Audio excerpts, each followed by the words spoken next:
పేకాడుకోవటం, ఇంకోటి ఆడుకోవటం, ఏదో ఒకటి చేస్తూ ఉంటాం.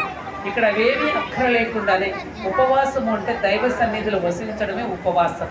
ఇలా దైవ సన్నిధులను వసిస్తూ ఉపవాసం చేయడానికి సరైనటువంటి వాతావరణం, ఆహ్లాదకరమైన వాతావరణం, ప్రేమపూర్వకమైన వాతావరణం ఇక్కడ ధర్మపురిలో లభిస్తుంది. అందుకే ఇంతమంది జనం కూడా ఈ ప్రేమను పొందడానికి, ఇక్కడ చక్కగా రిలాక్స్ అవ్వడానికి ఇదొక మానసిక రెస్టారెంట్ అనమాట. మామూలుగా ఫుడ్ కోర్ట్ అంటాం మనం, ఇది ఆహారం కోసం రెస్టారెంట్ పెడతాం.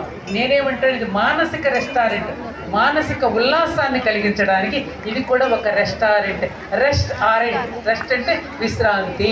మానసికంగా విశ్రాంతి తీసుకోవాలి అంటే, ఉల్లాసంగా ఉండాలి అంటే, ఉత్సాహంగా ఉండాలి అంటే ధర్మపురికి వస్తే ఏ చెట్టు కింద కూర్చున్నా, ఏ బెంచ్ మీద కూర్చున్నా, ఏ ధ్యాన మందిరంలో కూర్చున్నా, ఏ అరుగు మీద కూర్చున్నా కాసేపు ఇలా రిలాక్స్ అయిపోయి తమ కష్టాలన్నీ మర్చిపోవడానికి దేవతలందరూ మీ అందరినీ కూడా తమ ఒడిలోకి తీసుకుని లాలించడానికి ఈ క్షేత్రం విరాజిల్లుతోందనే సత్యాన్ని